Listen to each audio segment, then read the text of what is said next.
Olá, meus amigos, olá, minhas amigas do Facebook, do YouTube, do Instagram.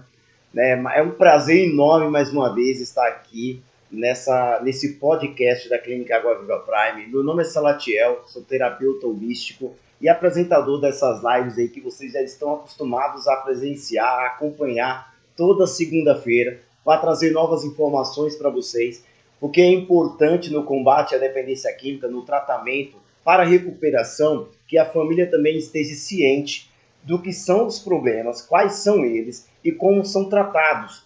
É muito interessante porque essa é uma guerra que não diz diretamente, não corresponde diretamente só àquele que infelizmente entrou no mundo das drogas, dos vícios, do álcool, né? Mas também para quem está em volta, chamados codependentes.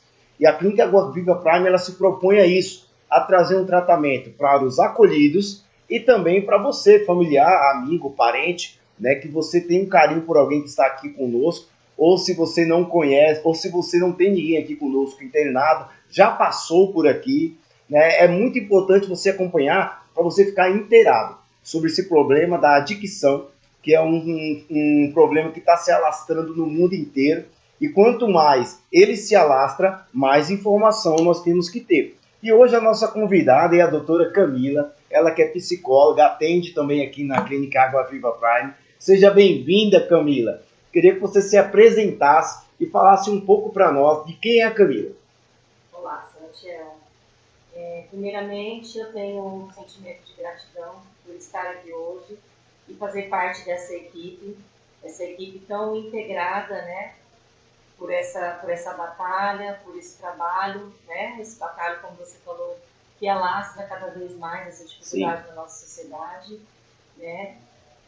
Meu nome é Camila Bigode Tagliari, eu tenho 38 anos, né, sou casada, tenho 2 filhos, né, então sou mãe, né, como até digo para as mães, né, tenho sentimentos de mãe também, além de profissional, né.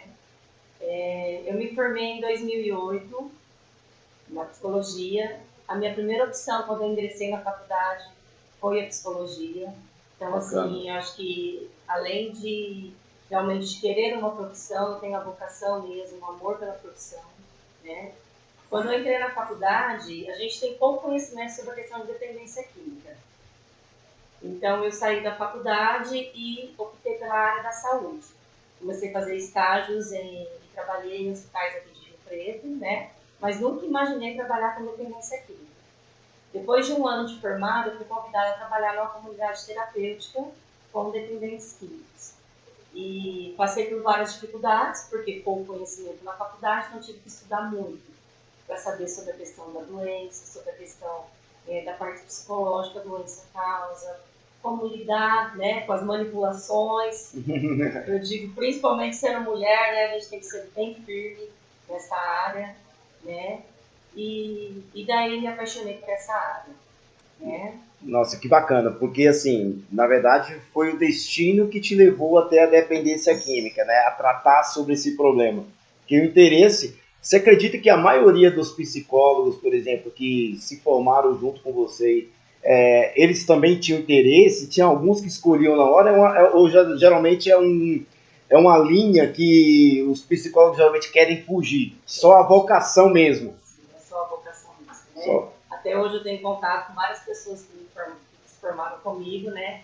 E se eu for contar, deve ser umas 3 que partiram dessa área de dependência química. Então, eu digo que realmente, assim, somos escolhidos a trabalhar nessa área. Nós que não temos a questão, eu que não tenho a questão da adicção, realmente eu fui escolhida a trabalhar nessa área.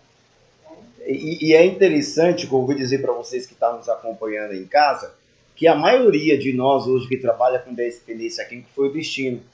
Eu conheço dos psicólogos que eu bato papo com eles, que eu converso, que eu conheço, que eu tenho amizade, relacionamentos, que a maioria deles realmente foi assim. Foi um estado de espírito que Deus iluminou, que naquele momento levou a trabalhar com dependência química. Até eu mesmo nem imaginava que um dia eu estava numa comunidade, numa clínica trabalhando e levando a mensagem, falando, ajudando as pessoas, porque assim é um mundo que ninguém quer entrar nem para ajudar e nem para sofrer. No meu caso, eu entrei para sofri, né, nessas questões, e graças a Deus foi um chamado também para mim, que bacana. Doutora, como você descreve, a senhora descreve o problema da dependência química e do alcoolismo? Então, a dependência química, né, eu digo, quando eu estava lá na faculdade, né, eu acho que todo mundo se apaixona pela psicanálise, né? E você realmente traz para o consciente, que está inconsciente, trabalha os traumas, até numa live que você falou, né, sobre a questão dos traumas que você descobriu com relação à terapia, né? Porém, eu digo que a dependência química, eu acredito muito que a área mais abordada na psicanálise da dependência química é a terapia cognitiva comportamental, né? Explica pra gente um pouquinho. Sim, porque a terapia cognitiva comportamental, ela vai fazer o paciente ele identificar mesmo os comportamentos, as crenças, né?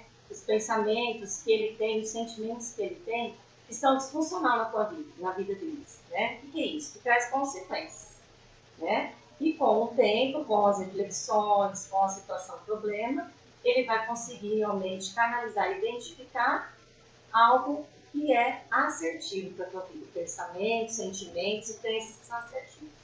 Um exemplo nítido com relação à crise.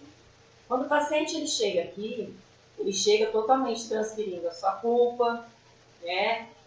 Dizendo, né, por que minha família me colocou aqui? Eu só bebi um pouco de cerveja por dia. Na verdade, eles minimizam. Isso, minimizam e se vitimizam, né? A questão da vida deles, né? E aí, com o tempo, eu acho que depois de meses, né, com a adaptação, né, vai se tornando consciente, né, sobre a vida dele e vai mesmo se conscientizando sobre as perdas que a droga trouxe, né, sobre as consequências que causa na vida dele, né? E o papel da clínica, realmente, é mostrar que existe outra forma de viver. Como? Né? Colocando normas e regras, né? Realmente mostrando a importância de acordar cedo, de que hora para comer, de que hora para dormir, de ter uma interação saudável com as pessoas, né? De saber lidar com os próprios sentimentos, saber realmente entender o que é o sentimento do outro, o que é o sentimento dele, né? Não ficar aquela situação bagunçada, sempre projetando no outro as suas dificuldades. Na verdade, a terapia cognitiva comportamental seria o quê? A razão pelo que a pessoa age daquela forma. Mais ou menos isso? Isso, ela conscientiza, né? Sim. As perdas que ela teve com relação às situações negativas. E aí o papel realmente da clínica e real, assim, a abertura do paciente é entender o lado positivo que ele tem. O que esse comportamento me trouxe? Então, para mim alcançar, eu tenho esse microfone preto. Para mim alcançar esse microfone dourado, eu tenho que comportar de forma a adquirir esse microfone dourado. Isso aqui eu estou fazendo uma analogia para que vocês na prática consigam entender. Porque não existe um resultado diferente com os comportamentos iguais, correto? E assim, você falou uma coisa bem interessante aqui agora nessa sua explicação sobre a terapia cognitiva comportamental, que foi a questão de que ele leva alguns meses para ser mais sincero, para ele se abrir mais. Porque eu vejo muitas das vezes, porque eu atendo muito vocês, familiares, né? E eu vejo com 10, 15 dias, muitas das vezes as mães, as tias, a avó ligar. Aí eu queria falar com a psicóloga para ver um diagnóstico desse acolhido que está aí. É possível, dentro de 15, 20 dias, ter um diagnóstico, doutora? Não, não é possível, né? Porque assim, o primeiro momento que o paciente chega aqui, eu acho que o primeiro contato com toda a equipe, seu trabalho de equipe, é o acolhimento e uma escuta qualificada. Certo. É uma escuta sem a questão moral, né? Ah, mas ele está mentindo. A gente sabe que existe, é lógico, informações que eles nos trazem que não é verídico. Mas não tem um confronto. Para de mentir, essas coisas não pode ter. Porque eu acho assim, que na rua ele já passa por muitas situações. Ele é discriminado, que ele é criticado, né? Eu acho que o primeiro contato da equipe, do nosso trabalho aqui, é o acolhimento. O acolhimento e a escuta, né? E depois, com o tempo, com o contato com a família, né? Com a descrição que a família nos faz sobre a história de vida, né? Nós vamos conhecendo mais esse paciente e vai abordando o que é real e o que não é real. Eles mesmos, às vezes, se contradizem nas falas dele, né? No atendimento, eles falam uma coisa, no outro ele vai lá, esquece a mentira que ele contou e contra outra mentira, e aí vai, né? Sim, ele busca toda a equipe para falar uma história, né? Porém, a equipe, nós somos aqui uma equipe muito unida. É uma equipe que se fala do real paciente. né, que a gente tem aquele trabalho de discussão de casos do paciente, como o paciente está, como que ele está em terapia, como que ele está na casa. Então, não tem como ele ser duas pessoas aqui. Não né? tem. E como você falou, né, a análise, o diagnóstico do paciente, ele é com o tempo. E não é só o meu trabalho, é um trabalho com a equipe, é um trabalho como ele age com a psiquiatra, como ele age com o terapeuta. Então, realmente, acho que esse diagnóstico, ele é feito, sim, por todos os profissionais aqui. Né? Sim. Sim, que bacana. Porque eu sinto muita dificuldade em você que está em casa, né, às vezes nos acompanhando, assim, parece que é até o acolhido, porque eu vou te explicar o que acontece para você que está em casa. O acolhido, ele chega aqui dentro e ele veio, eu vim por livre e espontânea vontade. Eu não acredito nisso. Quando eu me internei, eu fui por livre e espontânea pressão. Tanto a pressão social, a pressão familiar, a pressão laborativa, que é a questão do trabalho. Eu vou porque senão eu perco meu emprego, eu vou porque senão eu perco meu casamento, eu vou porque senão estou fazendo minha mãe sofrer, eu vou porque isso, porque aquilo, meus vizinhos já não... Né? Existe uma pressão que leva o indivíduo a procurar um tratamento. Só que muitas das vezes eles entram aqui dentro e eles entram na seguinte forma: quanto tempo eu vou ficar? Então, é óbvio, né, para você, familiar que está aí assistindo, que ele, no momento, ele vai minimizar a situação por esse motivo. Porque eu quero me tratar, eu quero parar de usar droga, mas será que eu estou disposto a pagar o preço necessário? Quantos anos, doutora, a senhora estudou de faculdade? Eu estudei 5 anos. 5 anos. Ela poderia, por exemplo, você que está em casa, né, que está com seu filho aqui, você paga a sua mensalidade de dia, você se esforça muitas das vezes, tira da onde não tem. Você aceitaria que a psicóloga da Clínica Aguaville tivesse estudado só 1 ano e meio na faculdade e tivesse atendendo seu filho? E eu falasse, olha, eu tenho uma psicóloga aqui, mas o curso era de 5 anos. Só que a psicóloga só estudou 1 ano e meio, tá bom pra você? Eu acredito que não. Porque em tudo na vida existe um tempo, existe um porquê e existe um para quê. Doutora, por que e para quê o tempo de tratamento que a senhora sugere, de 6 a 9 meses, correto? Por que e para quê? O tempo, eu digo que o tempo ele é muito individual para cada paciente, né? Eu acho que não tem como a gente fixar que o tempo de adaptação é 1 mês. Eu já atendi pacientes que com 3 meses ele ainda estava em conflito com ele mesmo, de aceitar a questão de ser um dependente químico, de se render aos comportamentos, né, que são disfuncionais para a vida dele, comportamentos que trazem consequências, comportamentos comportamentos na clínica, comportamentos de discutir com o companheiro, né, de discutir, de não querer para uma reunião que tem conteúdos positivos para a recuperação dele. Então eu digo que é muito individual. Por isso que existe esse trabalho e esse olhar de uma equipe, né? Sim. Porque não adianta assim ele falar para a família, não, eu estou adaptado e com 6 meses eu vou embora. E não faz nem 1 mês que ele está aqui.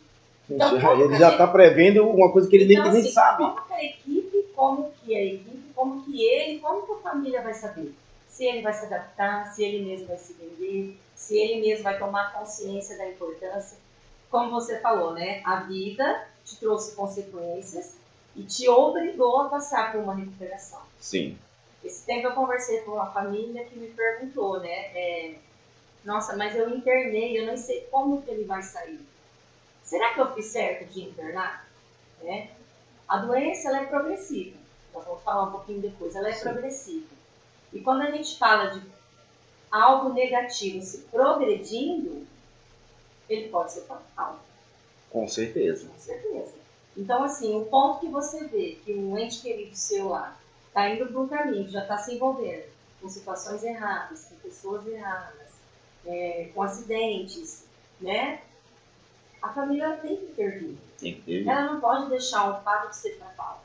Né? Então, a família não tem que ficar com esse sentimento de culpa, será que eu fiz certo?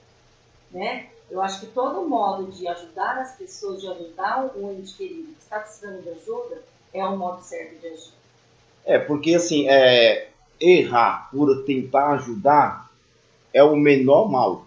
Né? Agora, errar por deixar para lá, seja o que Deus quiser, porque eu acredito muito que Deus ele pode sim fazer milagre. Eu acredito muito nisso daí. mas eu acredito muito que o ser humano ele tem que se encaixar no lugar de servo de Deus e não Deus de servo dele. Porque senão eu posso causar os maiores danos da minha vida, os maiores problemas da minha vida. Olha como é que ia ser fácil. Aí eu ajoelho lá, Senhor, deixei de pagar a conta do Itaú. Né? Por quê? Porque eu gastei dinheiro com som pro meu carro. Paga lá, Deus. Eu acredito que você que está em casa não acredita nisso.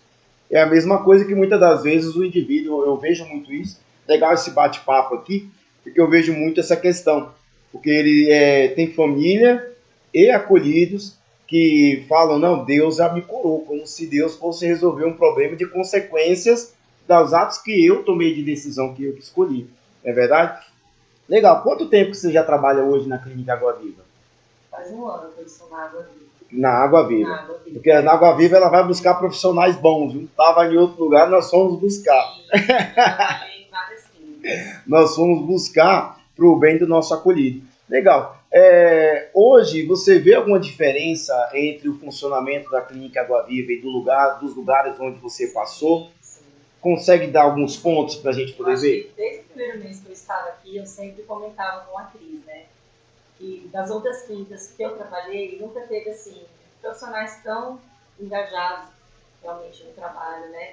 E é incrível, né? Os profissionais que não estão engajados, automaticamente eles mesmos se convidam a sair. Sair ou se encaixar. Porque é como se fosse mesmo um trabalho de equipe, igual um trabalho de formiga. Sim. Que realmente não quer trabalhar no encaixe. Não encaixa. Então, assim, reuniões mesmo, né, com profissionais que são capacitados para isso, né? A vontade mesmo de capacitar o profissional para passar um bom conteúdo realmente para o paciente, né? Sim. Então, assim, nada fica descoberto, nada fica, vamos carregando para a barriga. Vamos dar um jeito aí. Não, realmente a gente tenta resolver a situação e o problema. Né? Porque é dessa forma que a gente tem que ser o espelho do paciente. A gente tem que mostrar o profissionalismo para ele realmente ver que ele está no lugar preparado. É verdade. E assim, esse trabalho de formiguinha, ele vai além, tá? Ele vai além porque você que está em casa, você pode colaborar com isso. Existem as reuniões de amor exigente, que tem muita família que ela acha que ela não precisa se tratar, tá? Muita família que ela acha que ela não precisa se tratar. E esse trabalho de formiguinha é importante, que nós fazemos um trabalho aqui e vocês têm que fazer a parte de vocês lá fora também. Eu sei que você não escolheu ter um filho, ter um esposo, ter um sobrinho, ter um neto adicto, mas chegou à tua casa. Chegou à tua casa. E aí, já que chegou à tua casa, você tem a responsabilidade também de ajudá-lo no processo de recuperação e de tratamento. Então tem que procurar grupo de apoio à família, amor exigente, assistir as nossas lives constantemente, que é muito importante. Inclusive, já vou pedir para vocês aí um apoio, colaborem, mande estrelinhas para a gente aí, para a gente poder ajudar a impulsionar esse vídeo. A todas as estrelinhas que vocês mandarem, né, que são patrocínio individual de vocês, ela não vai para a gasolina do meu carro, ela não vai para Lava Jato que limpa o meu carro, ela não vai para nada particular da clínica, ela vai para impulsionar esses vídeos, tá? Porque assim, a gente não impulsiona, tem lá 1.200 visualizações. Quando a gente impulsiona, a gente chega para 6.000 pessoas.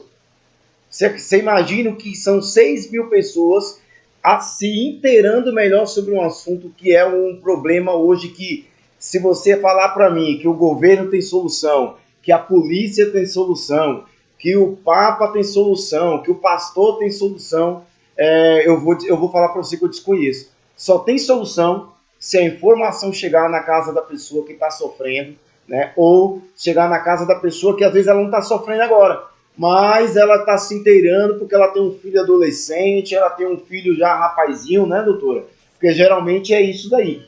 Hoje, nos seus atendimentos, o que você acredita? Vamos fazer uma análise.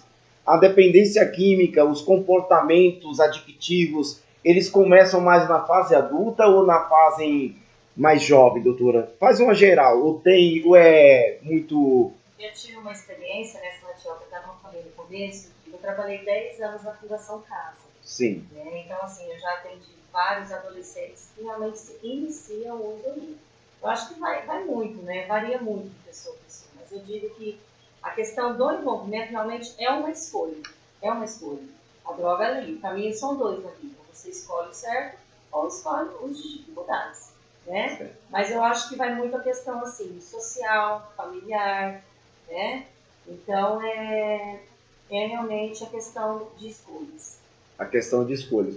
E você imagina, se é um jovem, um garoto, que a família não conversa sobre isso, inclusive se você está aí, você pode olhar a nossa entrevista passada, e nós temos lá falando sobre isso. Família, ela não quer conversar sobre drogas, sexo e planejamento financeiro. Geralmente não se conversa com os filhos sobre isso. Você imagina um garoto que hoje em dia, por exemplo, eu tenho um filho, né, o João, está com 11 anos, e porque eu trabalho, ele passa mais tempo com os amigos de que comigo. E eu preciso ter esse diálogo com o João. O João precisa ser uma pessoa, eu preciso ser uma pessoa confiável e aberta para falar com o João sobre isso. Porque se você não tiver informação sobre o problema e você tem um filho adolescente e não conversar sobre esse assunto, ele vai se tornar uma presa fácil. Porque o pai não conversa, a mãe não conversa sobre isso, não sei se você concorda comigo, doutora. Aí vai ter um rapazinho mais velho lá da turminha da escola que vai chegar para o seu filho e falar assim, ó, droga é mó barato. Só que todo mundo apresenta a droga como algo bom. Ninguém chegou pra mim e falou assim, ó, usa a droga que você vai se ferrar, vai acabar com todo o seu dinheiro, sua moral, sua integridade, sua honestidade. Falaram pra mim diferente. E meus pais, por serem evangélicos, né, droga era pra eles só uma coisa, pecado. Sexo, pecado. Planejamento financeiro, eu só escutava esculacho. Você pega seu dinheiro e você só gasta com chiclete, com besteira. Então, assim, eu não tinha um diálogo. Meu pai não me ensinava, meu pai só criticava. Só criticava, e isso parecia que eu era uma pessoa moral. Existe muito disso nas suas entrevistas, quando você tem os atendimentos. Você acha que faltou muito conversa da família com os acolhidos? As informações, né, como você falou, as informações ela é muito importante porque é algo para prevenção. Quando você quer saber de um assunto, né, antes de você ter contato desse assunto, se você souber sobre ele, estudar sobre ele, você vai saber as causas, consequências, né? Então, acho que a informação é muito para prevenção. Né? E nos atendimentos há muito isso, né? Como você falou, né? A educação de antigamente é muito diferente de hoje. Né? Eu acho que a educação até da nossa sociedade. Porque pelo que eu estudei um pouco, antes de 1960, a dependência química não era considerada como uma doença. Era considerada como uma crença religiosa. Então, era considerado assim, né? Ele estava possuído pelos demônios, Verdade, ele era fraco, verdade. ele não conseguia sair daquela situação, então ele ficava ali marginalizado. Sim, né? verdade. Depois de um tempo, de 1960, acho que foi, pelos estudos de um psiquiatra, que ele foi estudando e descobriu que realmente é uma doença. É uma doença que é classificada na CID-10, o Código Internacional de Doenças. Lá na Organização Mundial da Saúde tem lá. Até que se a família quiser pesquisar e conhecer um pouquinho mais, é na F19. CID-10. CID-10, F19. O Rafa vai colocar para você aqui no vídeo, né, o código dessa doença, que é o CID-10 F19, para você também pesquisar em casa. Na F19, né, ele descreve que é um transtorno mental de comportamentos, né, que é derivado de múltiplas drogas e de outras substâncias, que existe também, né, compulsividade por outras substâncias. Chocolate, compra, sapato. Até o roubo, né, que é aquela, esqueci o nome que dá daquele problema lá. Sim, eu atendi várias pessoas que têm a compulsão não por usar, principalmente na Fundação Casa.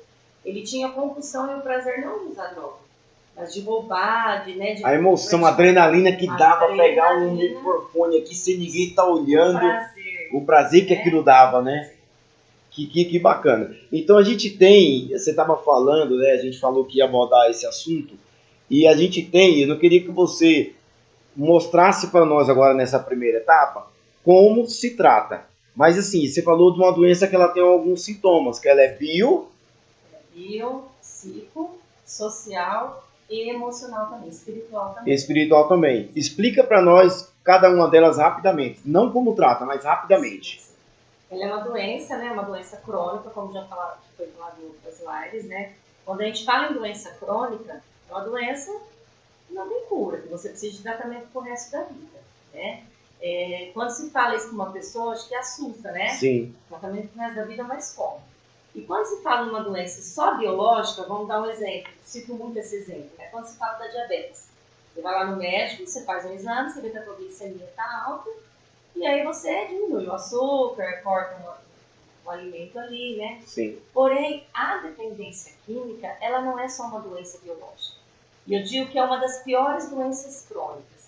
Por quê? Você não vai no médico, no cardiologista, ele vai te passar um exame e falar, olha, o exame constatou que você tem dependência química. Oh, que bacana. Né? Então, você só toma esse remédio pronto. Oh, que legal. Você já vai estar fazendo a sua recuperação. Né? Sim. Ela é uma doença biopsico, social e também espiritual. Ela afeta, a questão biológica, ela afeta o sistema nervoso central. Né? Nós temos uma parte do nosso sistema nervoso que se chama sistema de recompensa. Né? É um sistema que é normal para todo ser humano, né? E os neurotransmissores, eles liberam a dopamina.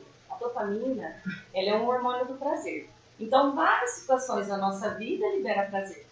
O almoço de família, ela sacia, causa prazer. Sim. O contato com o filho, ela vai saciar e vai causar aquele prazer. Né? Porém, uma vez que a pessoa escolheu usar droga, ela vai desconfigurar essa parte do sistema cerebral de recompensa. É como um vírus de computador no computador lá. Fica tudo louco. Isso. Né? E ela vai mostrar para a pessoa que usou a droga que a única coisa que dá prazer na vida dela é a droga. Então eu não preciso mais amar meu filho, receber a recompensa do meu filho, ter orgulho de mim. Eu não preciso mais, então, nesse caso meu cérebro vai entender assim, eu não preciso mais tanto agradar a minha esposa, porque se ela não me agradar eu tenho uma droga.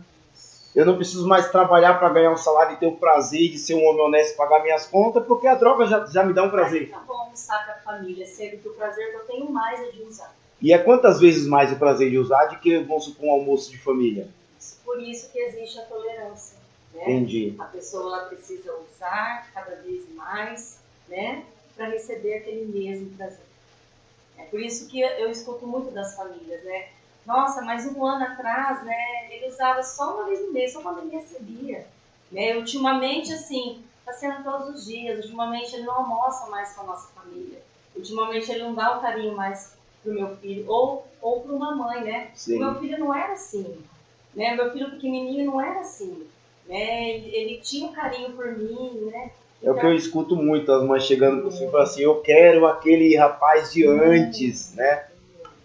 Então, existe uma parte biológica, né? E por que é importante entender isso? Né? É importante entender porque, assim, para realmente aceitar que é uma doença, que é realmente o primeiro passo. Sim. Porque, assim, como paciente aqui dentro, o primeiro passo é ele aceitar que ele tem uma doença, para a família também. Para a família Sim. também. E entender que essa doença é do dependente químico, não é da família.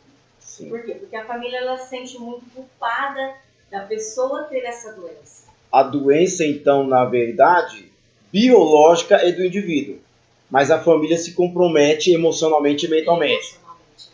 Eu vou voltar aqui, eu vou dar um intervalo, vocês vão acompanhar o nosso vídeo institucional aí, você que está em casa, e a gente vai entrar nesse assunto aí, tá? Dar seguimento para vocês entenderem como é alojada a doença da dependência química e os multifatores que ela atrapalha na nossa vida. Não saiam daí, acompanhem esse vídeo e eu volto já já.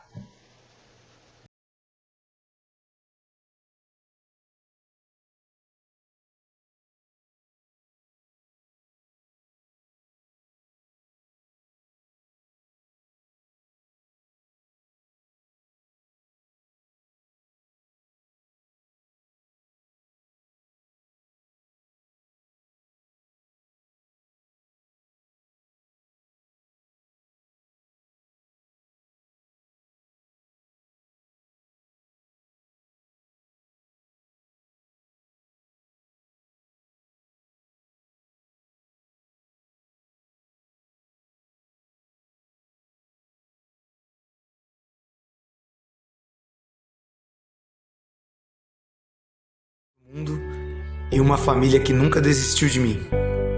Alex, quando criança, só me deu muito trabalho, era muito peralta. E quando criancinha, né? Quando foi crescendo, foi piorando um pouco, até uma certa idade. Deu trabalho, conheceu as drogas, aí é trabalho. Sumia de casa, ia procurar, passava uma semana fora de casa, aparecia tudo sujo, com as roupas velhas, deu muito trabalho.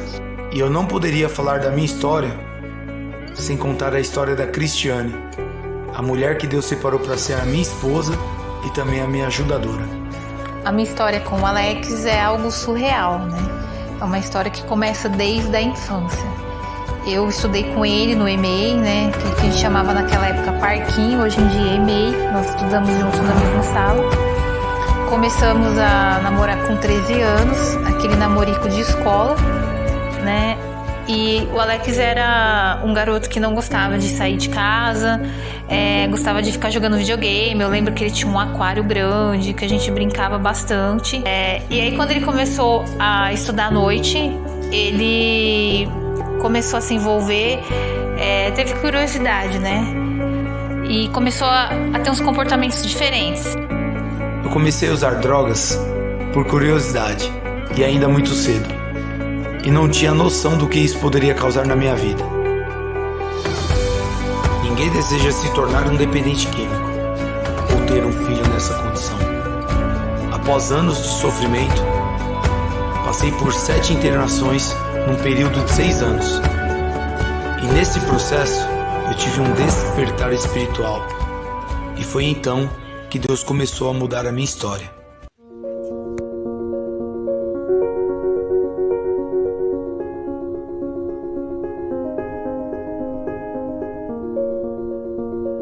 O nome Água Viva nasce do propósito de restaurar vidas.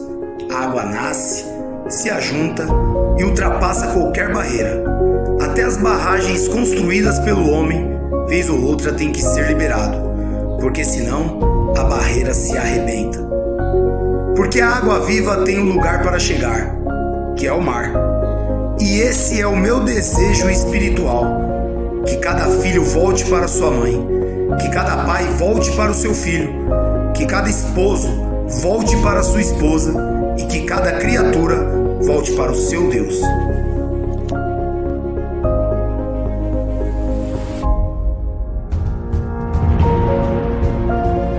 A dependência química é uma doença física, mental e espiritual. O principal remédio é o amor. É possível se recuperar das drogas e encontrar uma nova maneira de viver e resgatar os nossos sonhos, recuperar os nossos valores, abraçar e ser abraçado, ajudar para ser ajudado, chorar com os que choram e se alegrar com os que se alegram. É possível parar de usar, perder o desejo e encontrar uma nova maneira de viver. Eu conheci o Alex em 2010. Ele já terapeuta, coordenador de clínica e eu paciente. Me apaixonei pela função, foi aí que eu ingressei, comecei a trabalhar com isso. Mas na hora das dificuldades, quando eu tinha alguma dúvida, era ele que eu procurava. Eu sempre buscava orientação porque eu já sabia do potencial e do propósito dele. Em 2018 foi um prazer para mim fazer parte do quadro de colaboradores da Clínica Água Viva Prime. Fiquei até 2020, desempenhei o meu papel, foi maravilhoso, mas aí as portas ainda não se fecharam. Comecei a trabalhar fora e hoje eu faço parte do projeto de comunicação. Todas as segundas-feiras eu apresento a live da Clínica Água Viva Prime no Facebook e Instagram para orientar famílias que estão em dificuldades de entender o tratamento e o pós-tratamento. Trabalho na Clínica Água Viva Prime há mais de 2 anos.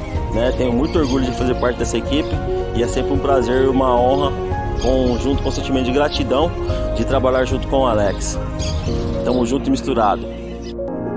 E quem iria imaginar que aquele que um dia julgado por muitos, chamado até de nóia, estaria na frente de uma obra que conta com assistente social, psicólogo, psicóloga, enfermeira padrão, técnica de enfermagem, nutricionista, terapeutas, equipe de manutenção, psiquiatra, cozinheiro e educador físico.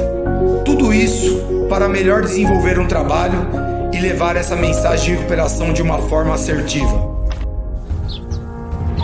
A Derbal mudou sua vida após o tratamento Água Viva. Conseguiu recuperar sua autoestima, sua dignidade, o respeito da família. Passou na prova da ordem dos advogados e hoje ajuda nesse trabalho maravilhoso. Buenas tardes, Mi nombre es Alfredo Cabrera, soy de Ciudad del Este, Paraguay. Y en primer lugar le quiero dar gracias a Dios, al señor Alex, propietario de la clínica Agua Viva, porque sin él y sin Dios, ¿qué sería de mí ahora mismo? Quién sabe dónde yo iba a estar, tal vez por la calle, tomando y así. Y le doy gracias al señor Alex por esta oportunidad que me dio de hacer um tratamento de novo. E hoje eu entendo, né, o caminho que Deus tomou na nossa vida, né? Talvez se eu não tivesse reatado com ele naquele fórum, será que eu estaria vivendo tudo isso? Porque eu tinha a lembrança de um Alex e hoje eu vivo com outro Alex. Uma pessoa responsável, pai de família, marido, filho, né, irmão, sobrinho, coisas que ele não era quando estava no uso. Muitas pessoas se identificam com a nossa história, né, por conta de que eu costumo falar sempre com as famílias, os personagens, as histórias são as mesmas, mas os personagens é a mesma coisa, né, aquela pessoa que não tem responsabilidade, que não faz nada que a gente pede. Então eu sou muito grata a Deus por isso, né, e desse caminho novo que Deus tomou na minha vida. Eu nunca imaginava estar vivendo tudo que eu estou vivendo hoje. Então eu sou muito grata a Deus. Hoje o Alex é marido, é um bom pai, um bom filho, né? Na questão de terapia, ele é um excelente terapeuta. Muitos falam assim, ele é o melhor terapeuta do Brasil, porque ele tem aquilo de ouvir, de se sensibilizar. Ele joga bola com os meninos na instituição, faz campeonato de futebol. Ele trouxe o jiu-jitsu para dentro da instituição, que é uma paixão dele. Nós temos uma academia montada dentro da instituição de jiu-jitsu. Então, eu sou muito grata a Deus pelo homem que ele se tornou. Que ele obteve responsabilidade a partir dos 28 anos de idade, né? E eu sou muito grata a Deus por tudo isso. Valeu a pena ter passado por tudo que passei. Ter sofrido as dores, as percas, as decepções. Todo esse sofrimento fez com que eu me aproximasse mais de Deus. E através do despertar espiritual, hoje eu posso ser pai, posso ser esposo, posso ser filho, posso ser amigo, posso ser o terapeuta aqui dentro da instituição, posso ser um membro funcional na sociedade. Mas acima de tudo, o título que eu mais me orgulho em carregar é ser servo do Deus Altíssimo e ser sal nesse mundo enganador. Deus abençoe a todos e contem conosco nesse processo aí de transformação. Enquanto houver a vida, existe a esperança.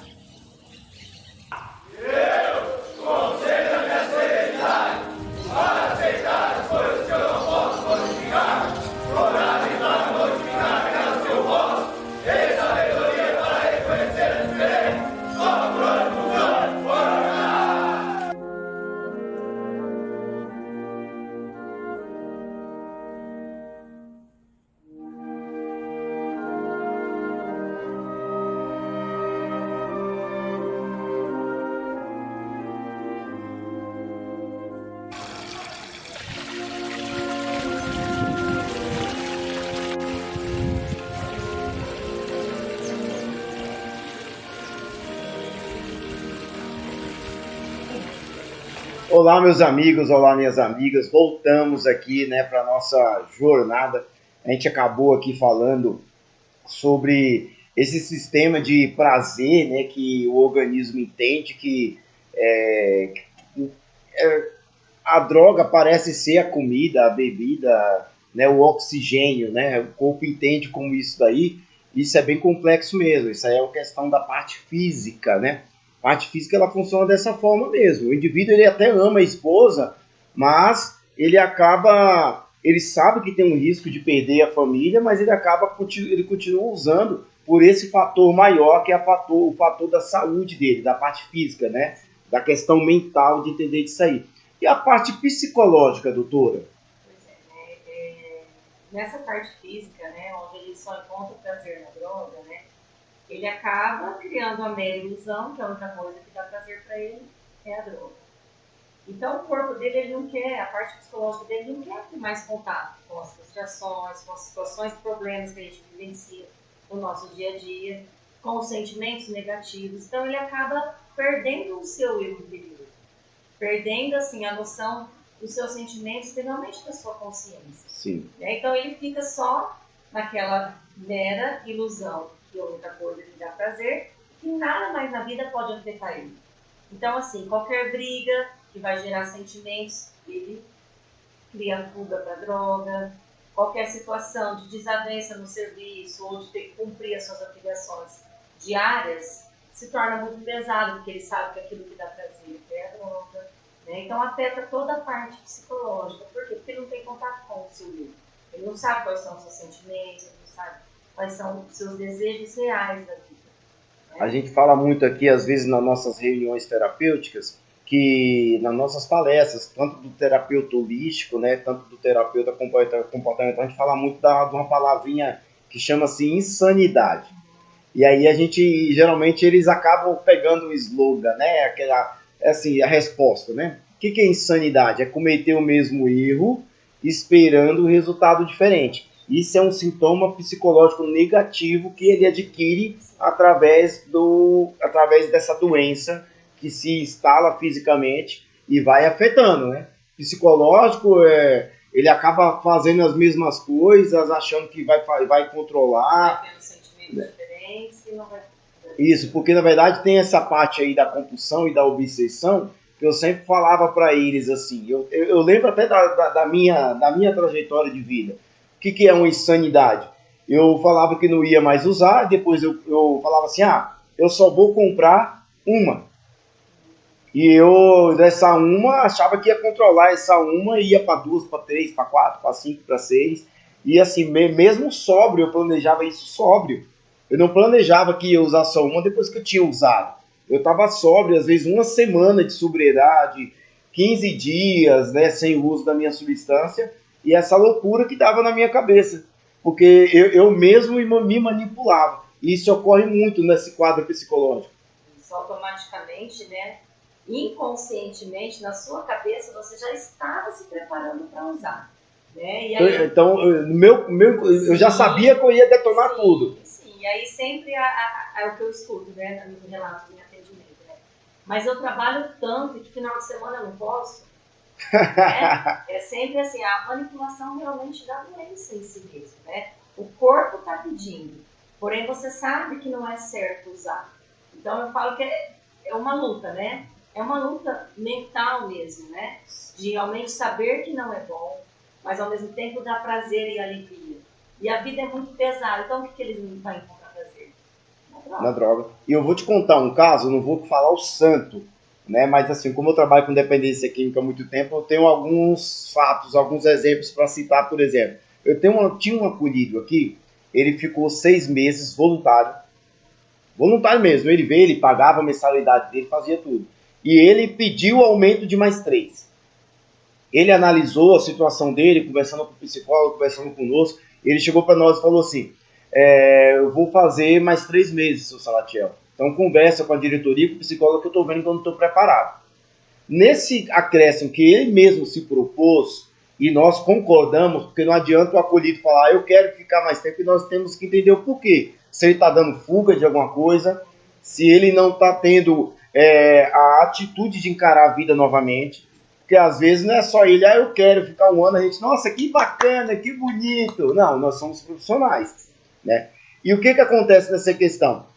Dentro desses 3 meses a mais que ele mesmo se propôs, uma vez eu encontrei ele sentado naquela mesa bem comprida que a gente tem ali no quiosque em frente à piscina. Ele gostava muito de escrever, que ele estava estudando nesse período aqui dentro também para fazer uma prova da UAB. Muito inteligente esse acolhido. E aí ele chegou para mim um dia e falou assim, eu tenho que te contar uma coisa. Olha só, ele já estava com 7 meses e meio, ia fazer 8 meses. Você vê como o psicológico dele estava tão comprometido. E ele chegou para nós e falou assim, olha, eu tenho assim, eu acredito, eu tenho na minha cabeça que todo ano vai uns amigos meus para o Pantanal pescar. E eu acredito, eu tomei a decisão de, lá no Pantanal, no meio do rio, num barco onde não tem droga, eu vou tomar uma cervejinha. Sério. Aí eu falei para ele, nosso papel, eu não vou chegar nele e falar, você não pode beber. Eu tenho que questioná-lo. Eu tenho que fazer ele refletir, que é a parte da cognição. Por quê? Não, porque... Ah, cara, é só uma cervejinha. Eu falei assim, por quê? Pra que você quer beber se você está falando que é uma vez por ano e você vai passar o ano todo sem beber? Pra que você vai beber naquele momento? É que eu vou estar com os meus amigos. Eu falei assim, mas seus amigos só te aceitam se você bebe? Não. Aí eu mostrei pra ele, aí eu fiz pergunta. Você lembra da primeira visita que sua filha veio te visitar? Lembro. Como foi? Foi uma maravilha. Aí eu falei pra ele assim, eu presenciei o sorriso dela. De ver que o pai estava sóbrio. Que bacana, né? É. Aí a pergunta que eu fiz pra ele foi o seguinte, vale a pena, por causa de uma vez no ano, você perder aquele sorriso maravilhoso que você sentiu naquele momento? E a resposta dele foi, não. Porque, para você ter uma ideia, às vezes é 2 meses, é 3 meses, ele tinha 7 meses e meio, e esse lado dele ainda, ele não tinha sido sincero ainda, doutora. Ele tinha... reservas que poderiam... É isso. A reserva atrapalha muito. E eles são sinceros, ou você acredita que eles escondem muito? Eu acredito que escondem muito, né? E a reserva, ela é realmente a parte psicológica, né? E realmente eu acho que existe o medo realmente de falar a verdade.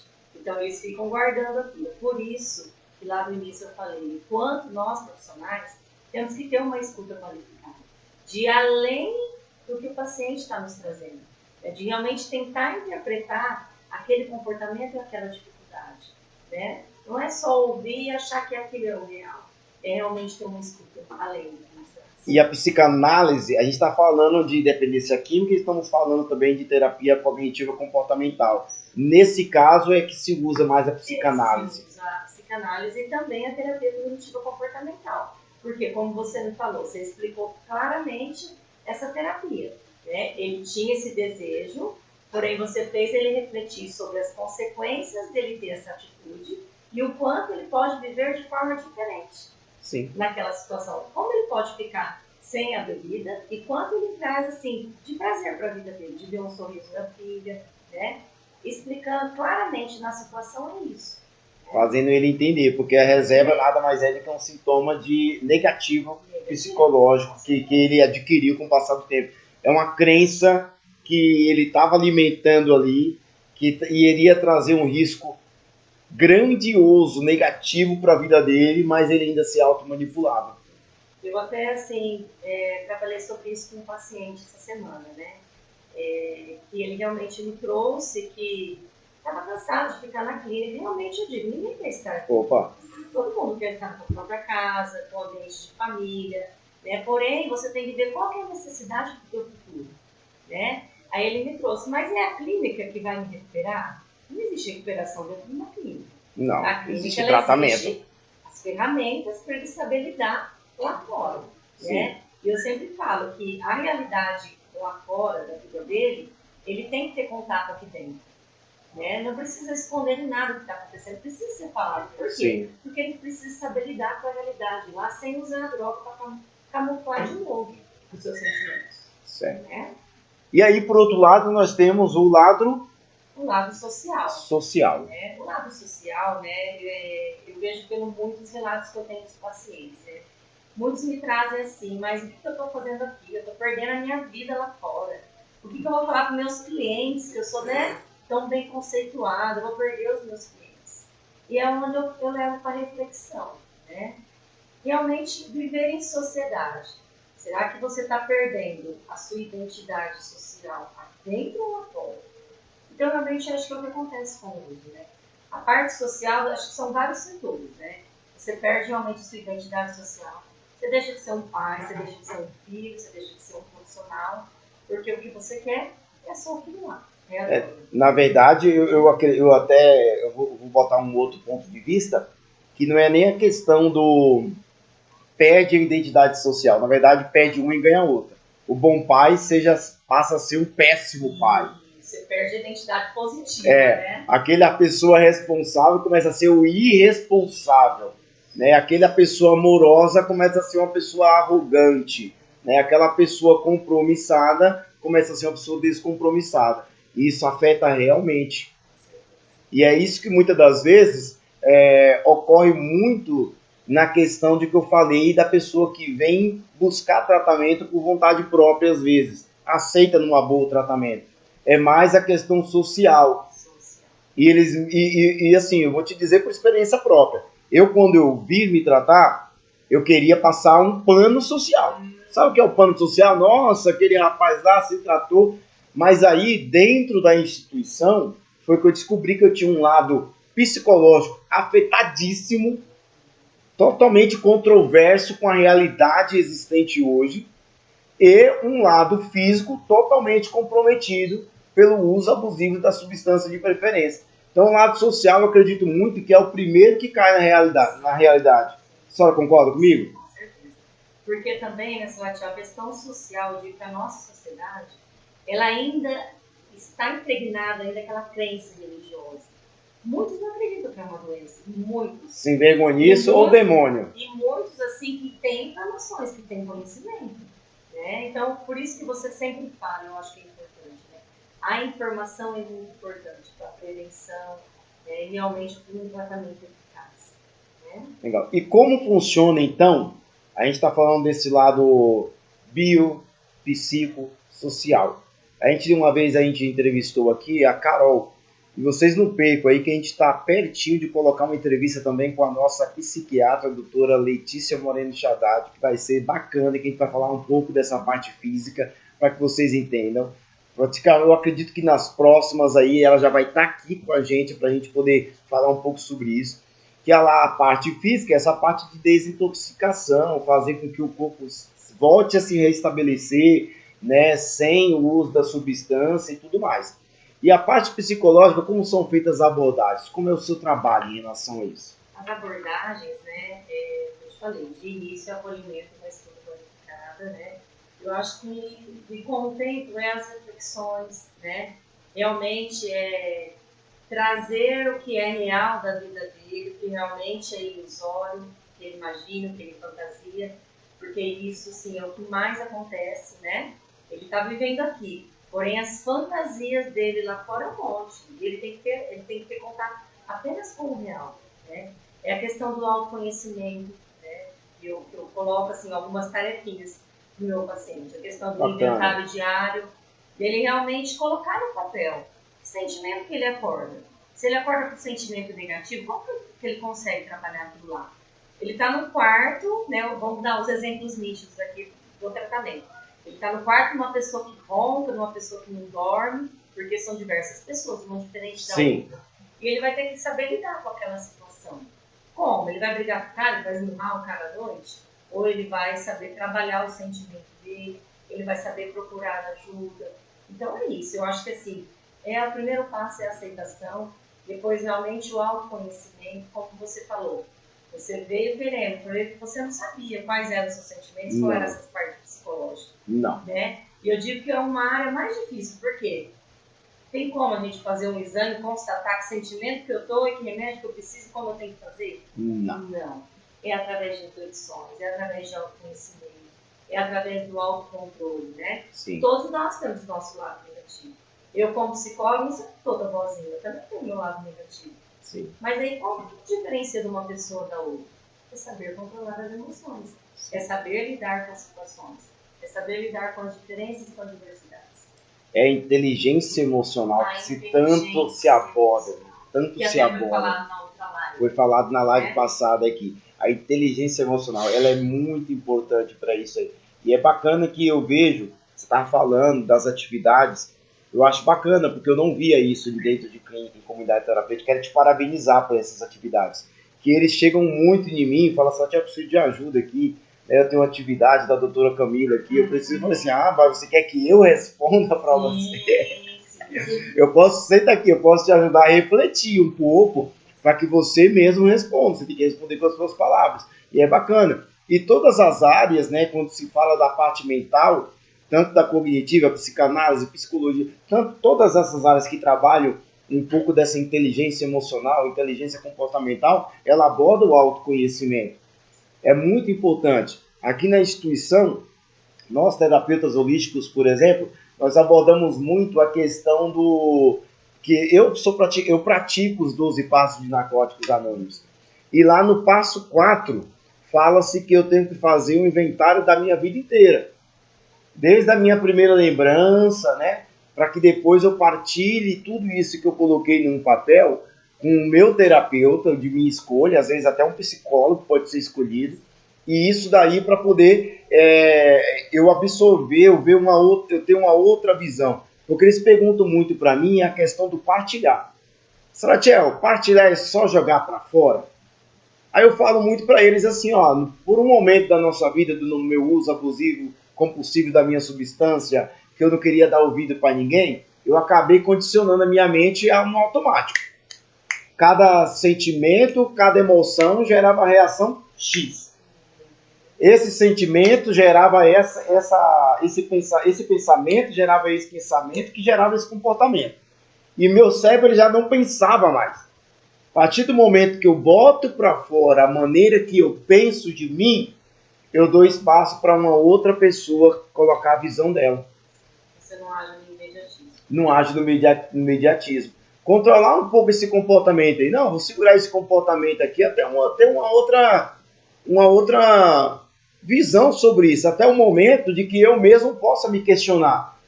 Né? Uma vez eu vi uma palestra do Silvio... Palestra não, um vídeo que está rolando muito no YouTube aí, no Instagram e no Facebook. Fala que o Silvio Santos fala bem assim. Existe a consciência, a razão e a emoção. Né? Que a primeira coisa que a gente vem é o que? É emoção. Depois a gente escuta a razão e a consciência nada mais é do que aquele questionamento. Para que eu vou agir dessa forma? Eu devo agir dessa forma? É a melhor forma? E isso daí, eu não falo nem para dicas, né, doutor? Mas para todo ser humano seria importante. É um processo de desenvolvimento pessoal. Mas para tudo isso, né, Salatiel, eu digo assim, até para a questão da terapia, o primeiro passo é aceitar. Né? Para você ir para uma terapia, para você ir para um tratamento, realmente aderir a um tratamento, você tem que aceitar esse processo. Que é um processo dolorido, né? Eu já ouvi de pacientes assim, não, eu não quero falar sobre essa situação, porque essa situação me dói muito. Deixa ela guardada aqui. E quando a gente deixa guardada alguns traumas, algumas feridas, automaticamente ela vai se transferir para alguma área da nossa vida. Sim. Ela vai se transferir para as nossas relações, né? Ela vai transferir para o nosso serviço. Então a gente precisa abrir a nossa caixinha e tirar os nossos monstros. Né? E realmente, assim, saber elaborar os nossos sentimentos negativos. Legal. Doutora, em primeiro lugar, a gente vai ficando por aqui. Foi um prazer enorme ter você na nossa live de hoje, no nosso podcast. Foi uma conversa muito esclarecedora. Muito bom bater um papo com alguém que tem conhecimento que você tem, experiência que você tem, né? Toda essa sua visão. E você em casa ficou sabendo, né, um pouco mais no dia de hoje. Eu também cresci muito com esse bate-papo que a gente está tendo aqui, porque para mim é tudo enriquecedor. Nenhuma conversa, nenhum bate-papo sobre um assunto que pode trazer tanta tristeza para uma casa, que agora a gente apresenta para vocês aqui métodos e soluções para que esse problema ele possa ser contido, ela vai se jogar fora.